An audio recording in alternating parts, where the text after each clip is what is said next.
చట్ట ప్రకారం మాధురికి దువ్వాడ శ్రీనివాస్ 2 కోట్లు ఇవ్వాల్సి ఉందన్నారు అడ్వకేట్ సాయి కృష్ణ ఆజాద్. ఒంటరి మహిళకు ప్రొటెక్షన్ కోసం పిటిషన్ వేశామన్నారు. మాధురి ఇంటికి సంబంధించిన కోర్టు ఎలాంటి నోటీసులు ఇవ్వలేదన్నారు. మరింత సమాచారాన్ని మా ప్రతినిధి రాజు అందిస్తారు. దువ్వాడ సీను కుటుంబ వ్యవహారం ఇప్పుడు రోడ్డుకెక్కినటువంటి పరిస్థితి అయితే ఉంది. నిన్న మొన్నటి వరకు దువ్వాడ సీను దువ్వాడ వాణిల మధ్యనటువంటి నలిగిన ఈ వ్యవహారం ఇప్పుడు ఆస్తి తగాదా మారి దివ్యల మాధురికి రిజిస్ట్రేషన్ చేసినటువంటి నేపథ్యంలో ఇది మరొక టర్న్ తీసుకున్నటువంటి పరిస్థితి అయితే ఉంది. ప్రస్తుతం మనతో పాటు senior advocate supreme court practitioner Sai Krishna Azad గారు ఉన్నారు.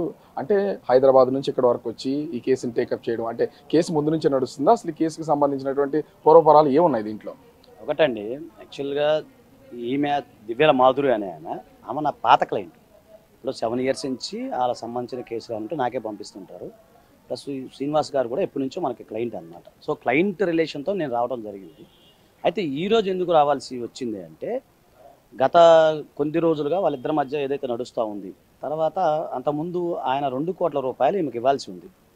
ఈ విషయంలో నేను కూడా ఆయనకి లీగల్ నోటీస్ పంపించాను. అలాగే ఆయనకు సంబంధించిన ఏవైతే డాక్యుమెంట్స్ కూడా మా దగ్గర ఉన్నాయి. ఉన్నప్పుడు మేము అడుగుతా ఉన్నాం, సరే ఇది ఇప్పుడు డీవీసీ ఏదైతే వాళ్ళు ఫైల్ చేసింది ఏదైతే ఉందో అది డొమెస్టిక్ వైలెన్స్ అనేది భార్యాభర్తల మధ్య. అప్పు ఇచ్చిన వాళ్ళు అప్పు తీర్చుకున్న వాళ్ళ సంబంధం లేదు. సో ఆ సందర్భంలో ఏంటంటే, ఏదైతే ఆయన బాకీ ఉన్నారో దాని నిమిత్తం ఆయన ఏంటంటే ఆయన కొద్దిగా బయట తిరుగుతూ ఉన్నారు. ఎందుకు టైం సరిపోలేదంటే ఆయన వేరే బిజినెస్ పరంగా మనకు అందుబాటులో లేడు ఆయన. సో ఆ రోజు మొన్న వచ్చేసి 6వ తారీఖు నాడు ఆయన రిజిస్ట్రేషన్ చేయడం జరిగింది పలాసాలో.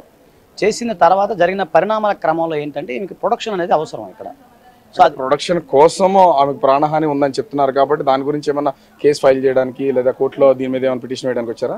అవునండి. ఇప్పుడు విషయం ఏంటంటే ఇక్కడ 2 రకాల పద్ధతి. ప్రొడక్షన్ అనేది కావాలి ఒకటి. రెండోది ఏంటంటే ఏదైతే ఉందో ట్రాన్స్ఫర్ ప్రాపర్టీ అయిపోయింది, ఈమె పేరు మీద వచ్చింది. దాంట్లో కూడా సెల్ఫ్ ఎక్వైర్ ప్రాపర్టీ ఈమెకే ఆయన ట్రాన్స్ఫర్ చేయడం జరిగింది.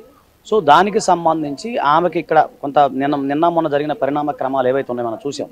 ఎందుకంటే ఇక్కడ ఈ ప్రదేశంలో వాళ్ళు నిచ్చెన వేసుకుని ఎక్కడం, గోడలు దూకి రావటం, తలుపులు బద్దలు కొట్టడం ఇవన్నీ జరిగినప్పుడు ఒక ఒంటరి మహిళ ఉంది ఒకటి. తర్వాత ఇంకోటి నేను రావడానికి కారణం అంటే దీనికి సంబంధించి ఇప్పుడు ఏదైతే ప్రాపర్టీ ఏదైతే ఉందో దీంట్లో కూడా ఎవరు అంటే ట్రెస్ పాస్ కాకుండా ఉండాలి అంటే ఉన్నతాధికారులను కలవాలి.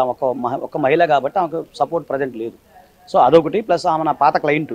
సో ఆ విధంగా అలాగే మోరల్ సపోర్ట్ కూడా కామన్. ఇప్పుడు న్యాయవాది అంటే వీఆర్ ద సోషల్ ఇంజనీర్ కాబట్టి ఆ విధంగా లీగల్ సంబంధించిన అంశాలు ఏవైతే ఉన్నాయో దానికోసం రావడం జరిగింది. ఇంకోటి చూస్తే ఇక్కడ దువ్వాడ వాణికి వాళ్ళ కూతురు నవీనాకి భార్య కూతురు కాబట్టి ఇంట్లోకి వెళ్ళే హక్కు ఉందని ఇప్పుడు కోర్టు ఆల్రెడీ ఒక ఉత్తర్వులు అయితే నిన్న ఇచ్చినటువంటి పొజిషన్ అవుతుంది. మరి ఇట్లాంటి టైంలో ఒక్కరోజు ముందే దీన్ని ఆస్తిని ట్రాన్స్ఫర్ చేయడం, రిజిస్టర్ చేయడం చెల్లుబాటు అవుతుందా? ఇప్పుడు కోర్టు ఆల్రెడీ దీని మీద ఉత్తర్వులు ఉన్నాయిగా. నేను చెప్తాను, మీరు ఉత్తర్వులు ఏవైతే ఉన్నాయో అంటే కోర్టు ఆర్డర్ని మనం గౌరవించాలి. కానీ కోర్టు ఆర్డర్ ఇచ్చింది భార్యాభర్తల మధ్య, అప్పు తీసుకున్నవాడు అప్పు ఇచ్చిన వాళ్ళ మధ్య కాదు.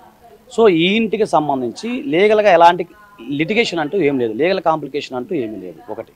రెండోది ఇది ఆయన self acquire property. Self acquire property అనేది తనకు తాను సంపాదించుకున్న ఆస్తి ఎవరికైనా ఇచ్చుకోవచ్చు, అది చట్టంలోనే ఉంది.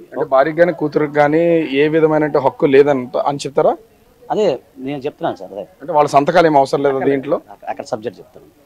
ఇక్కడ ఒక హిందూ పురుషుడు లీగల్ టైంలో హిందూ ఏంటంటే ఒక హిందూ పురుషుడు తనుగా సంపాదించిన సెల్ఫ్ ఎక్వైర్ ప్రాపర్టీ ఏదైతే ఉందో అది తన ఇష్టము అంతే తప్ప ఎన్సిస్టర్ ప్రాపర్టీ అయితే వాళ్ళ యొక్క పర్మిషన్ కావాలి. అయితే ఇక్కడ కూడా లాజిక్ ఎన్సిస్టర్ ప్రాపర్టీలో తన వాటా నమ్ముకోవచ్చు అంతే తప్ప ఏం లేదు. ఇప్పుడు ఇది చూస్తే మేము సెల్ఫ్ ఎక్వైర్ ప్రాపర్టీ ఆయన కష్టార్జితం సంపాదించుకున్నది సెల్ఫ్ ఎక్వైర్ ప్రాపర్టీ కాబట్టి ఎవరికి రైట్ ఉండదండి. భార్య బిడ్డలకు ఎవరికి ఒకటి ఇది గుర్తుపెట్టారు. ఒక హిందూ పురుషుడు తనకు తాను సంపాదించుకున్న ఆస్తిలో ఏంటి తన తదాంతరం ఆయన వీలునామా రాస్తే తప్ప ఆయన బతుకున్నంత కాలంలో ఎవరికి రైట్ ఉండదు. కావాలంటే భార్య బిడ్డలు ఎవరైతే ఉన్నారో వారు మెయింటెనెన్స్ చేసుకునే అవకాశం ఉంటుంది. దట్టు వీళ్ళ కుటుంబంలో వచ్చేసరికి ఒక ఆమెకు మ్యారేజ్ అయింది కాబట్టి ఆమెకు రైట్ ఉండదు.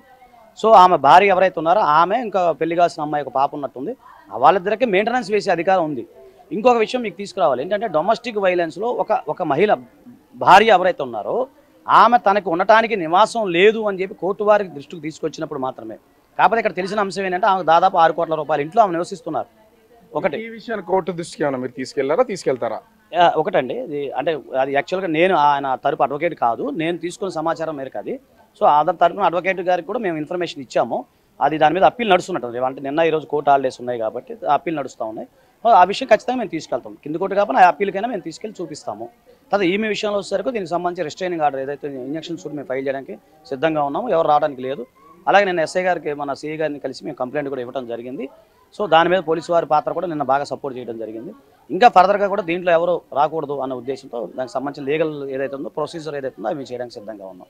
అంటే దువ్వాడ సీను స్వతహాగా సంపాదించుకున్నటువంటి ఆస్తిని ఎవరికైనా సరే ట్రాన్స్ఫర్ చేయొచ్చు, రిజిస్టర్ చేయొచ్చు. అదే ఇక్కడ జరిగింది. భార్య కానీ కూతురు కానీ మెయింటెనెన్స్ అడగాలి. ఈ ఆస్తికి సంబంధించి వాళ్ళు అడగడానికి ఏ విధమైనటువంటి హక్కు లేదు. కాబట్టి ఈమెకి ప్రాణహాని ఉంది, దాడులు చేసి ఆమెని ఇబ్బంది కలిగించే అవకాశం ఉంది. కాబట్టి దాని మీద మేము ఫర్దర్గా కేసు పెట్టడం, కోర్టులకు వెళ్ళడానికైతే మొత్తం అంతా గ్రౌండ్ సిద్ధం చేస్తున్నామని లాయర్ సాయి కృష్ణ ఆజాద్ చెప్తున్నటువంటి పరిస్థితి. కెమెరాన్ మురళితో రాజు బిగ్ టీవీ, టెక్కలి, శ్రీకాకుళం.